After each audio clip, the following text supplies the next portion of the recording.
गर्दन यदि श्रद्धा से झुके तो ठीक, अगर जबरदस्ती से झुका दिया तो तुम झुकाने लायक नहीं रह जाओगे। भी ध्यान रखना कि जब आपने देखा नहीं उनको, उनसे बात नहीं हुई और आप उनके जनों से बात सुनकर उनकी तरफ चल पड़े, इस बात से हरि आपके ऋणी हो जाते हैं। भगवान इसी बात से ऋणी हो जाते हैं। बस ये बात आप हृदय में बैठा लीजिए। जैसे लोग प्रश्न करते हैं ना कि हमने भगवान को देखा नहीं, भगवान को हम कैसे, किसी की बात तो मान लो ना। आप मान लो, वो तो आपके अंदर भी बैठे हुए हैं, वो आपको इतना प्यार देने लगेंगे। जहां कोई सहायक नहीं होगा वहां हरि आपको दिखाई देंगे। देख लेना, बिगड़ी ऐसे क्षण में बन जाती है, ऐसा लगता है गला कटा तो वो तलवार गले तक आएगी, हार बनकर सुगंधित फूल बन जाएगी, पर गले तक आने आने तक तुम्हारी निष्ठा देखी जाएगी। नहीं नहीं, बस मेरे हरि का यही विधान, वो आते आते हार बन जाएगी।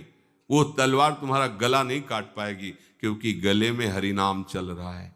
मान लो हमारी महालक्ष्मी चरण चापती रहती, क्या चाहिए तुम्हें, क्या चाहिए।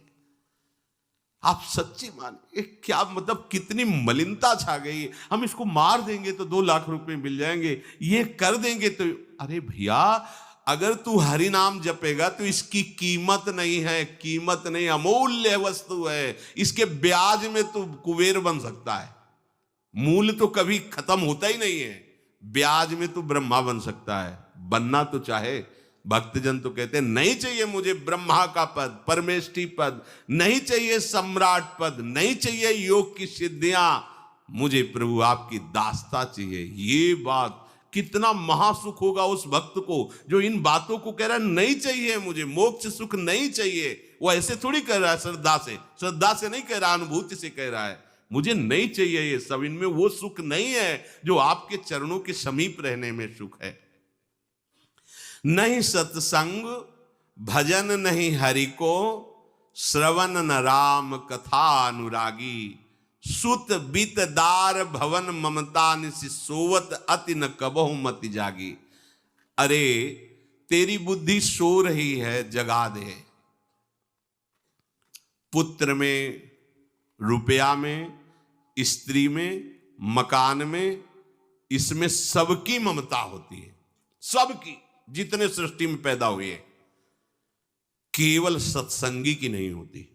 जो असली सत्संगी है उसकी ममता प्रभु के चरणों में होती है, क्योंकि वो जानता है सब रूपों में प्रभु ही है, ये सब पसारा प्रभु का ही है, इसलिए ममता उसकी प्रभु के चरण। एक अहमता ममता ये जग में है दुख जाई, ये जब श्री जी की ओर लगे तो होत परम। जाग जा, बिना जागे दुख दूर नहीं हो सकता।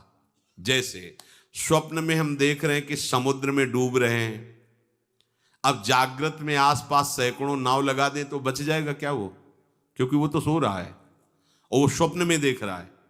अब हम नाना प्रकार के तैराकों को बाहर तैनात रखें तो उसको कोई सुख मिलेगा क्या, क्योंकि वो स्वप्न में। उसको अगर सुखी करना है तो एक ही उपाय, जगा दे। जगा दो तो ना समुद्र रह गया ना डूबना रह गया। ऐसे ही संसार में मोह से ऐसे ग्रसित जीव हैं, भाई इतना ही सुखचार है, और उसी स्वप्न में वो दुख से निवृत्त होना चाहते हैं। अब हम बाहर से उनकी कामनाओं की पूर्ति करने वाली बात करें तो क्या वो सुखी हो जाएंगे क्या? इसीलिए कोई साधु जो भगवत मार्ग का पथिक है वो कभी सपोर्ट नहीं करेगा जाओ ऐसा, वो जाओ ऐसा ही है जैसे उस स्वप्न में समुद्र में डूब रहा है, बाहर से हम जल जहाज नाव तैराक सब लगा रहे हैं, लेकिन वो नहीं सुखी होगा, क्योंकि उसके सुख का कारण तब बनेगा जब स्वप्न हटे। स्वप्न तब हटेगा जब वो जागे। जो सपने सिर काटे कोई, बिन जागे दुख दूर न होई। तो उसको जगा दो। साधुजन क्या करते हैं? जगा देते हैं उसको। जागो, कहां मोह निशा सब सो निहारा, देखे स्वपन अनेक प्रकारा, यही जग जामिन जागे जोगी। योग भगवान से जो तुमने वियोग कर रखा है, तुम जगो। जेव ही जगोगे तो जे ही जाने जग जाए हेराई। जागे जथा स्वपन भ्रम जाई। कोई नहीं यहां। एक कल श्लोक, मत्तः परतरम नान्यत किंचिदस्ति धनंजय। मेरे सिवा कोई नहीं। ये कब पता चलेगा? जागने पर। तो हमें ये बहुत कुछ दिखाई दे रहा है, स्वप्न है। उमा कहूं मैं अनुभव अपना, सत हरि भजन जगत सब सपना। तो बोले तुलसीदास हरि नाम सुधा तजी, सठ हठ पियत विषय विष मांगी। अगर कहीं संतों के पास भी गए तो क्या मांग रहे हैं? हठ करके विषय विष मांग रहे हैं। वो आत्मदेव नाम के एक ब्राह्मण थे, सब कुछ समृद्धि थी, संतान थी नहीं, बड़े दुखी गृहस्थी में। हमारा कुल चलाने वाला होना चाहिए। बड़ा भ्रम बैठा हुआ है, हमारा कुल चलाने वाला नहीं, तो सब बेकार, जीवन ही बेकार हो गया। बिना गुरु के यदि शास्त्र पढ़ोगे ना तो भ्रमित हो जाओगे। स्पष्ट लिखा, पुत नाम के नरक की उसको प्राप्ति होती जिसके संतान नहीं होती। अब तो गृहस्थ में बेचारा पड़े परेशान। उन्होंने सोचा इससे अच्छा है आत्महत्या कर लें। बहुत संतों के पास जाकर के यज्ञ करके सब अपनी कामनाओं की पूर्ति चाहते, दान पुण्य दे करके। उसने भी जितना उपाय हुआ किया, नहीं हुई संतान। मरने के लिए वो जंगल में, उधर से एक सन्यासी जी आ रहे थे, देखा साधु तो ब्राह्मण तो थे, उठे प्रणाम किया, देखा उनको उदास क्यों हो? उनका महाराज उदास ही नहीं, मैं तो आत्महत्या करने आया हूं यहाँ जंगल में। अरे ये तो महापाप है, आत्महत्या तो बड़ी दुर्गति का कारण है। बोले महाराज अगर आप बचाना चाहते हो तो आप कृपा करो। क्या क्या चाहते हो? बोले हमारे पास सब कुछ है, बेटा नहीं दोगे तो हमारा जीवन बेकार। तो उन्होंने अंतर्दृष्टि से देखा और कहा 7 जन्म तक तेरे पुत्र नहीं भाग्य में तेरे लिखा है। तो उसने कहा फिर तो अभी मरते, आत्महत्या करते, हम 7 जन्म की बात, हम 7 दिन नहीं जिएंगे, हमें पुत्र चाहिए। संत का दयालु। देखो जिनके पास तपस्या और भजन का धन होता है, जब भगवान अधीन है तो कुछ भी कर सकते हो, कुछ भी कर सकते हैं। प्रारब्ध मिटाना कोई बड़ी बात नहीं। प्रारब्ध जानते हो, कोई देवता थोड़ी है, तुम्हारा पीछे का किया हुआ कर्म है। और इधर जोर का भजन है, भजन के प्रभाव से कर्म को नष्ट करने में देर थोड़ी लगती है। ये तो अच्छे शुभ कर्म करो तो तुम्हारा प्रारब्ध बदल जाएगा। भजन का प्रयोग प्रारब्ध बदलने के लिए थोड़ी है। पर वो ऐसा हट किए तो उनका देखो, हट करने से लाभ नहीं मिलता है। उनका हमें उपदेश नहीं, हमें पुत्र चाहिए। अगर आप भगवत प्रेरित होकर यहां आए हो तो आप हमें। तो उन्होंने तपस्या के बल से फल की रचना की और कहा जाओ अपनी पत्नी को ये फल पवा दो और इससे निश्चित पुत्र होगा। बहुत प्रसन्न, अब कामना पूर्ण थी। तो देख लो प्रभाव, देखो कामना का। प्रसन्न हुए आए। धुंधुली नाम था उनकी पत्नी, नाम भी बहुत बढ़िया था, धुंधुली। वो कहा कि देखो ये फल खा लो, तुम्हारी संतान हो जाएगी। बहुत मीठी बात बोलती थी, मृदुभाषी, कपट हृदय।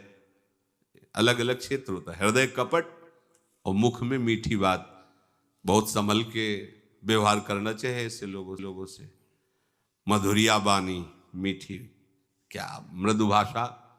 नहीं प्रीतम, आप चिंता मत करो, फल ऐसे थोड़ी खाया जाता है, नहा धो के पवित्र होके फिर। हाँ उनका ये बात, तो आप अपने काम में लगो, हम पा लेंगे ऐसा। अब आपको विश्वास है ना? बोले विश्वास तो है, इसमें क्या विश्वास, आप भी तो चाहती ना पुत्र हो। बोले हाँ।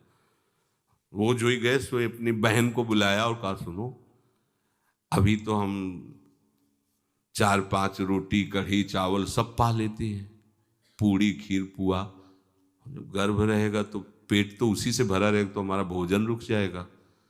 बोले हाँ ये तो बात है। जब पेट बढ़ेगा, अगर घर में आग लग गई तो फिर हम भाग नहीं पाएंगे, तो हम जल जाएंगे। ये निगेटिव सोच वाले लेते। और पंडित जी तो इसी बात में लगे हैं कि गर्भ रह जाए तो क्या करें, तुम्हारा हम खाएंगे तो है नहीं, पक्की बात, पर करें तो क्या करें। पंडित जी को कैसे समझो? उनका देखो एक बात है, हमारे गर्भ है, हमारे कई लड़के हो चुके हो, गरीबी है ही है हमारे यहाँ। तुम कुछ पैसा दे देना और ये नाटक करना कि मैं गर्भवती हूं, बच्चा समय होने पर हम पहुंचा देंगे, हम घोषित कर देंगे हमारा बच्चा मर गया। तो पंडित जी को तुम नाटक में बताते रहना कि गर्भ है, बच्चा हो जाए, पंडित जी कह देना बच्चा हो गया है। तो बोले दूध पिलाने की समस्या आएगी। तो बोले ये तुम कह देना कि पहला पहला बच्चा है, हमारे वक्षा स्थल में दूध नहीं, हमारी बहन का था तो मर गया बच्चा, तो उनको बुला लेती तो बात बन जाएगी, बढ़िया बात हो गई। परीक्षा के लिए फल गाय को खवा दो। गाय को खवाया, ठीक समय पर गोकर्ण जी प्रकट हुए, दिव्य तेजोमय बालक, कान केवल वो गाय के, बड़े ही विद्वान और भगवत भक्त संत के द्वारा। कहा था 7 जन्म तुम्हारे भाग्य में, बच्चा नहीं तो नहीं है, देखा गाय के हो गोकर्ण जी प्रकट हुए। उधर उनके जो बच्चा पैदा हुआ वैसे ही नाटक के द्वारा पहुंचा दिया गया, वैसे ही पूरा जैसा पहले पक्का हुआ। अब उसने कहा कि हमारे तो स्तनों में दूध नहीं, हम अपनी बहन को बुला लें, उनका बच्चा मर गया। हाँ हाँ, हमारा बच्चा स्वस्थ होना, आप बुला लो, उसको हम धन भी देंगे, वो हमारे बच्चे की सेवा कर। अपने नाम से जोड़ करके उसका नाम रखा धुंधकारी, धुंधुली, और धुंधकारी अज्ञान का साक्षात स्वरूप। और जैसे ही वो अवस्था बढ़ती गई तो उसके पापाचरण बढ़ना शुरू हुए। बच्चों के साथ खेलता, खेलते हुए बच्चों को उठा लेता और कुएं में डाल देता, मतलब घोर अत्याचार। गोकर्ण जी हर समय भजन साधन शास्त्र स्वाध्याय। जब और बड़ा हुआ तो माता जी को अपने डंडों से रोज पूजन करता, पिताजी को गाली लात थप्पड़। पिताजी तो रो पड़े। गोकर्ण जी से कहा कि बेटा हमारी गाय से प्रकट हुए पर भरोसा आप ही का है, बचा सकते हो। तो बोले पिताजी जाओ यहाँ से, भाग जाओ यहाँ से, एकांत जंगल में जाकर भगवान श्री हरि का भजन करो। उन्होंने 2 श्लोकों में उपदेश किया। दूसरा श्लोक ये, धर्मम भजस्व सततम त्यज लोक धर्मान, सेवन सदा साधु पुरुषं जहि काम तृष्णाम, अन्यस्य गुण दोष चिंतन मास मुक्त्वा, सेवा कथा रस मोहो नितराम पिबत्वम। हे पिताजी, अब तुम लोक धर्म का त्याग करके भागवत धर्म को स्वीकार करो, एकांत में जाकर साधु महापुरुषों के संग से उनके उपदिष्ट उपदेश के अनुसार आचरण करो, प्रभु की लीला कथा सुनो, ना कोई कामना ना कोई तृष्णा, किसी के गुण दोष का वर्णन मत करना, और सदैव भगवत सेवा भावना में रहना, इसी जन्म में तुम्हें भगवत प्राप्त। वो तो उधर गए, इतनी पिटाई की उसने माँ की, माँ कुएं में गिरकर आत्महत्या कर ली। फिर तो मनमानी आचरण, कुछ वैश्याओं को रखा और चोरी करके लाया। वैश्याओं ने सोचा किसी दिन पकड़ा जाएगा ये और हम, तो उसके हाथ पैर बांध दिए, चारपाई में ला के मुख में अंगार डाल, वो मरा भयानक प्रेत। कामना ने क्या किया, सर्वनाश।